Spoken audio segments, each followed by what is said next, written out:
Hi, everybody. My name is Oscar Lopez, and I'm honored to serve as the 13th UNA USA Youth Observer to the United Nations. I'm excited today to be joined on a conversation around the environment and climate by an extremely special guest, Dr. Susan Gardner, who's the Director of Ecosystem Division at the United Nations Environmental Program. Dr. Gardner, thank you so much for joining me today. Could you tell us a bit about your journey? How did your career in environmental policy begin, and what led you to UNEP?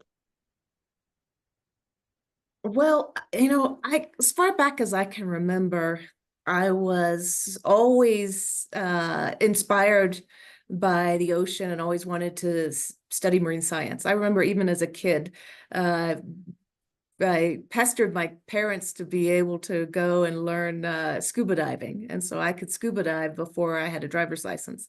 So I always thought that my career would be something along the lines of a Jacques Cousteau out there observing and learning. But as I went through, I got a degree in marine science and then went through to graduate school. I realized very quickly that if we care about the marine environment and if we care about oceans, we have to care a lot about what's happening on land. We have to care about human activities that impact marine species. And then that led me to really becoming more interested in what the science that we were studying and the discoveries we were making, how they actually contribute to solutions, and how those solutions, when they're well-founded, when we understand sort of the whole range of different drivers of habitat loss or species loss, climate change, whatever the environmental problem is, those drivers usually have something to do with the various options and solutions that people have. And so it's led me to understand that the work of UNEP in really bringing the science to the policy for international environmental governance was the place that I wanted to dedicate my career. Thank you so much, Dr. Gardner, for sharing that. And I particularly appreciated you reminding us of the importance of having climate policy that's led by the science and by scientists. Moving on to our next question, hailing from a border community that has endured a number of environmental challenges, I recognize that climate change and environmental degradation are issues without borders. Solving these challenges will require collaboration across nations and across borders. Could you share how UNEP addresses cross-border environmental issues and why such collaborations are essential? Well, for global challenges, you need a global response. That's for sure. And these are big problems that you're describing.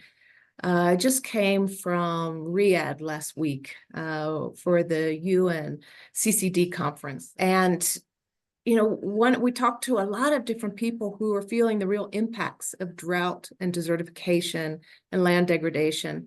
And one of the people that really stuck in my mind was in a panel, a representative from the Ministry of Agriculture in Lebanon was talking about cross-border issues of goat herders who are accustomed to going back and forth across the borders between Lebanon and Syria as they're following, the rains, as they're following where the grasses are to graze their sheep or their goats.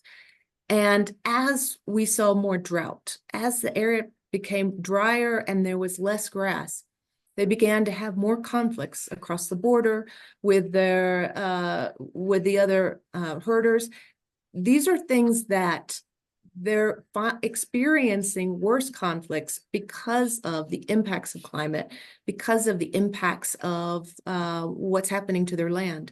And we've seen situations similarly, drought and problems of water management in the Horn of Africa and the Nile River, certainly on the US-Mexico border with the Colorado River and the Rio Grande. Like, these are issues that affect both sides of the border, but they're global issues of drought and heat waves and all of these things that are problems that we have to work together on. Because these big problems, they don't stop at a border. And so we have a number of different approaches that we make to try to bring countries together. We convene them in conversations. Sometimes that's a very important first step, just to create the space for the conversation on how we're going to work together. And in some cases that's global, but in some cases it's regional. So for example, we're just celebrating this year 50 years of the Regional Seas Conventions, which have been these wonderful regional tools for countries to work together on marine and coastal environmental management and protection. And so just in the Caribbean, the Cartagena Convention, together, working together across different member states, has created more than 50,000 square kilometers of marine protected areas. This working together, this really adds up to a big impact. Working together, we can reduce nitrogen and phosphorus and other nutrient pollution into waterways that create dead zones. There's a whole lot of things that we can do when we work together to have either a regional impact or to scale up for solving global problems.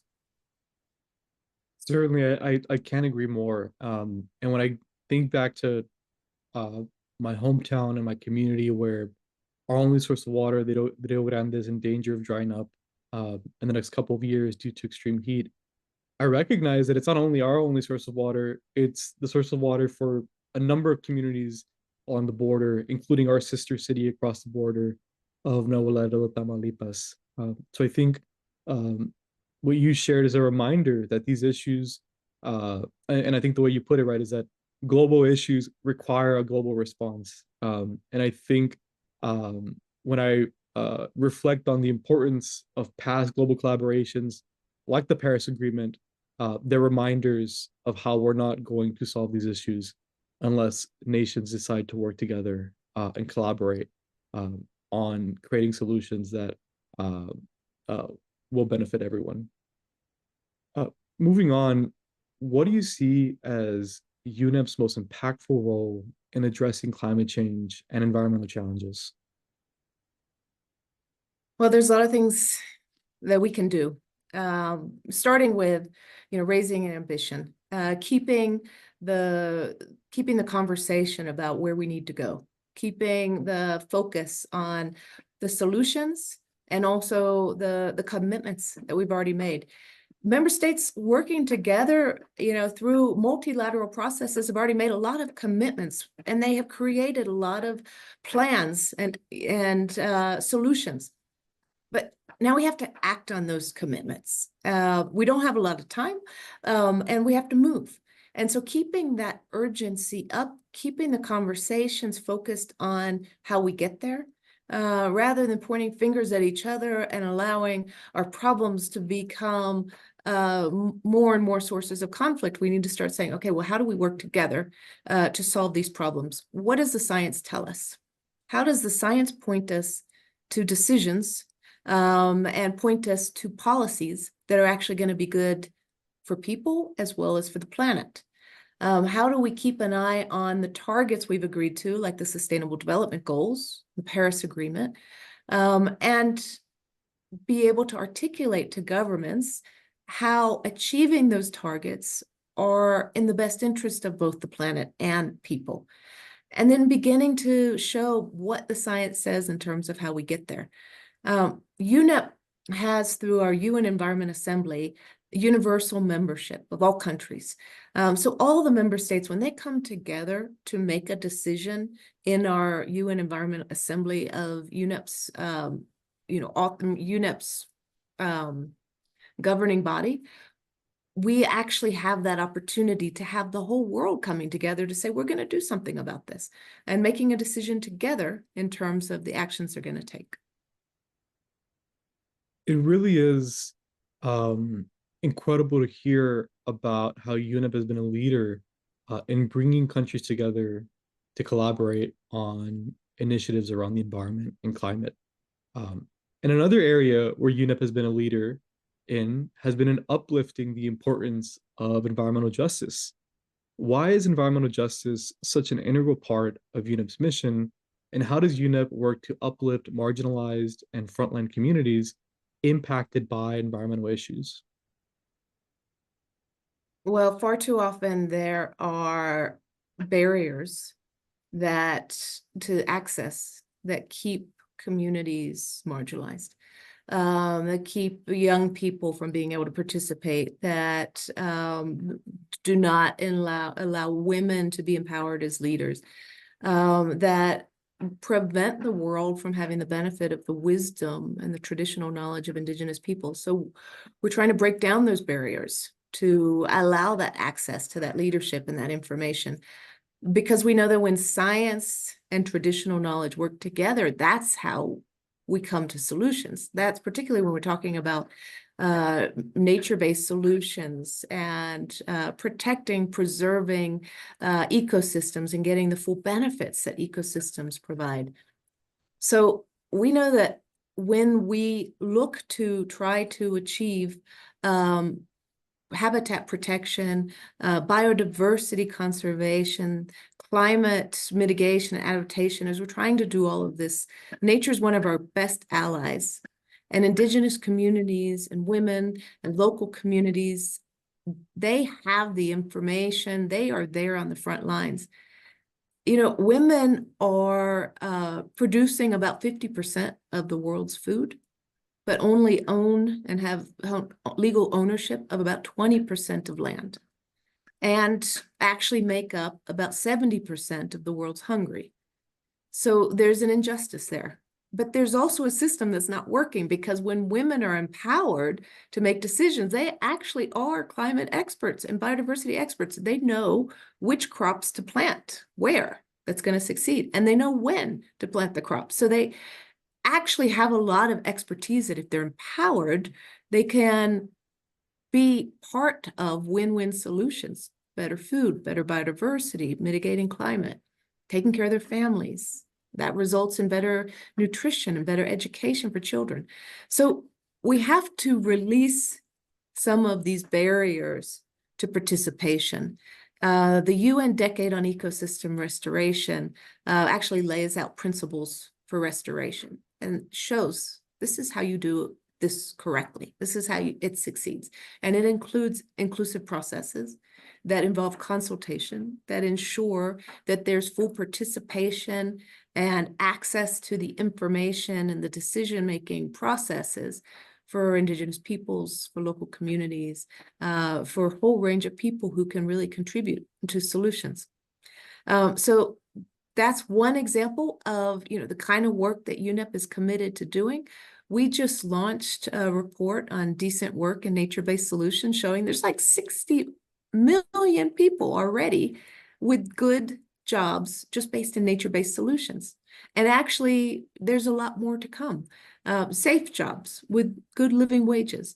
And these can be particularly important for some of the poorest and most vulnerable communities. So there's great opportunities to promote more of these sustainable livelihoods, to provide better resilience for communities, and to look to opportunities where we can train young people for the jobs of the future and the jobs that are actually going to help move the world forward, move the communities forward for more resilient futures. Certainly, and I completely agree. I mean, when we see statistics that show that marginalized communities and women and indigenous communities are oftentimes disproportionately affected by the effects of climate change, it's clear that any solutions that we pursue have to address these disparities. And I really admire the work that UNEP is doing in leading the charge on the importance of environmental justice. Uh, as the youth observer to the United Nations, I spend a lot of my time meeting with young people who increasingly share their worries around climate change, but also share their willingness and their openness to do whatever they can to help move the needle in the right direction on these issues. Many young people want to make a difference at the local level. What advice would you give to young people aspiring to drive change with environmental advocacy? Well, I would say, you know, before I start giving advice to young people, I want to be listening to young people, find out what they need, what they're thinking. So I love what you're doing. I really commend you for dedicating your voice to bringing, not only informing young people, but being informed by young people, their vision, their aspirations, their ambitions. In Africa, and I'm here in Nairobi speaking to you from Kenya, here in the continent, about 40%, I read somewhere recently, about 40% of Africa populations are under 15. So it's one of the youngest populations on the planet. And so it's really, really important that young people are engaged in the future they want. Because as as consumers and as future government officials, as all of these things, they're going to be having those opportunities to really carve out that future. And so it's important to be informed. There can be a big impact right now as consumers to be informed by the decisions that are in your power, whether that's about the food you buy and knowing, when you choose, what you're going to have for your next meal, do you know what the carbon footprint of that is versus other options? Do you know whether that food has contributed to deforestation of the Amazon? So understanding, be informed by the power that you have through the choices you make when you purchase. So that's super important. And then spread that information. Never before, you all, can communicate. And I mean, I am embarrassed to age myself in terms of, being before Google, like going to graduate school before email. So yeah, you all have abilities to share information and get the word out. And that's incredible. And use those channels. They're immensely powerful, and no generation before you has had that. And I think part of it is also you can't get overwhelmed by the negativity, by the problems. It's so important to stay focused on solutions, to stay focused on what you can do, like just skipping the plastic bag, skipping the straw, those little things, choosing when your next source of protein, ask yourself, is this a sustainable source of protein that I'm going to have in, my next meal? It all counts. It all matters. And so using your voice and using your decision-making power as a consumer to drive markets, and then, ensuring that you're paying attention.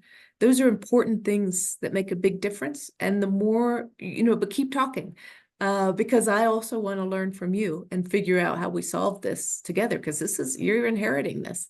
And we want to try to do what we can to ensure that you're ready to pick up the baton as we're handing it back to you. Certainly, and I really appreciate you sharing your commitment to elevating the voices of young people. Looking forward, what goals do you hope UNEP will achieve over the next 5 to 10 years?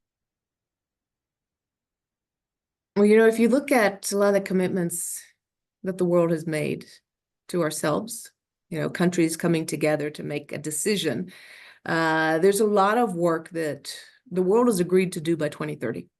I mean, if you see, starting with the Sustainable Development Goals by 2030, the 2030 Agenda, the Paris Agreement targets by 2030, the Global Biodiversity Framework has concrete targets by 2030. It wasn't just, a coincidence that the world said we need to do this in this decade. There's a real understanding that we're approaching tipping points and we don't have a lot of time.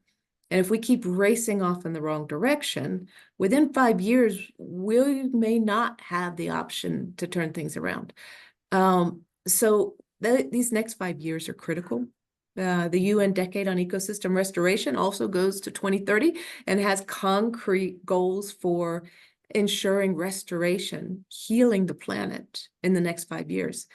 And so this is critical that we act on the commitments that we have.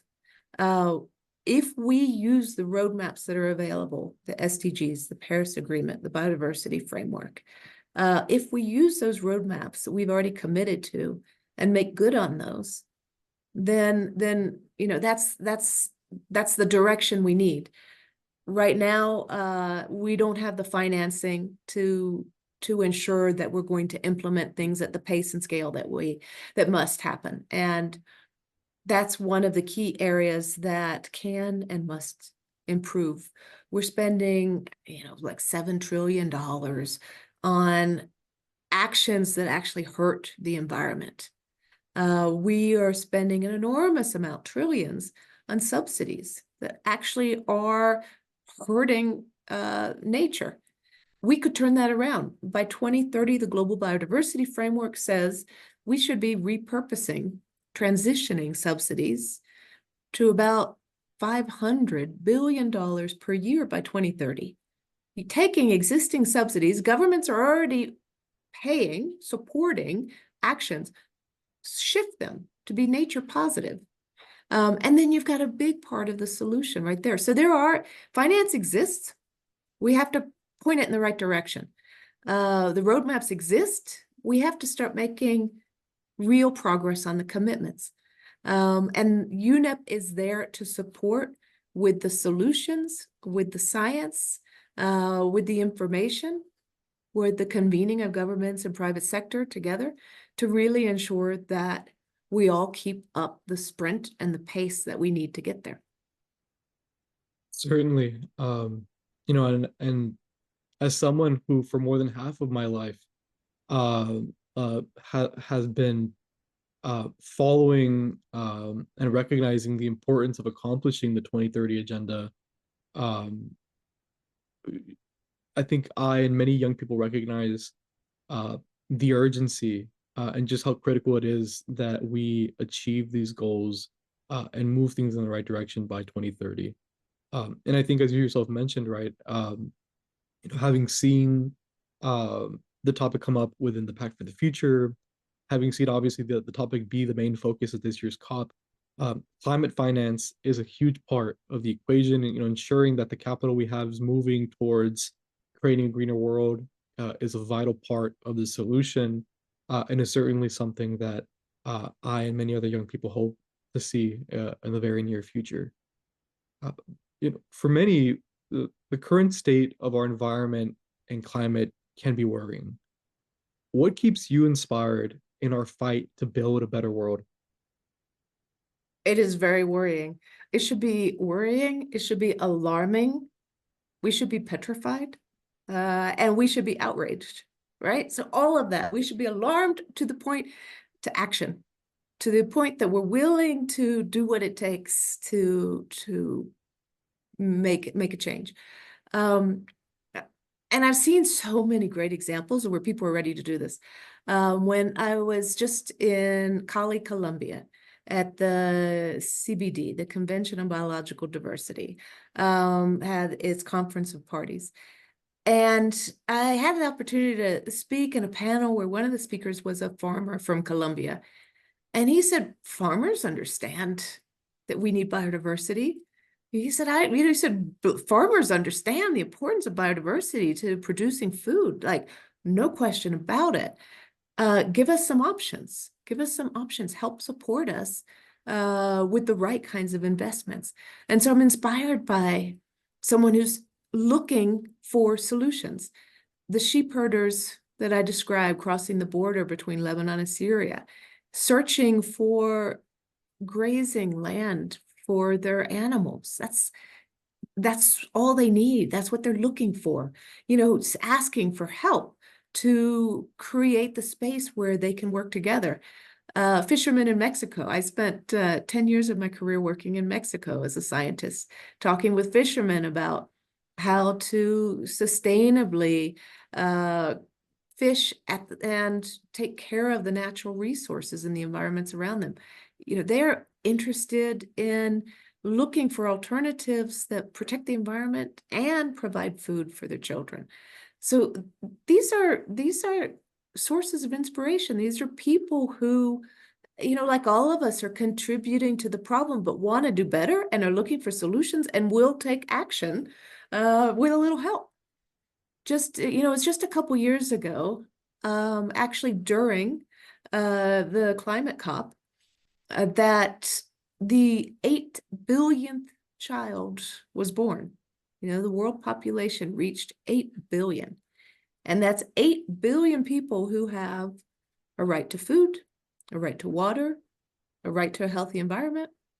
And it's 8 billion people that are a source of inspiration. We have to ensure that we are looking at how we live sustainably and how we help to ensure that we're working together across countries to make this planet better for the next generation, and for the lives of those 8 billion people. So all of those people who are committed to doing something better, all of those people whose lives are going to be improved because of building resilience through a healthy natural environment, through climate stability, through less pollution.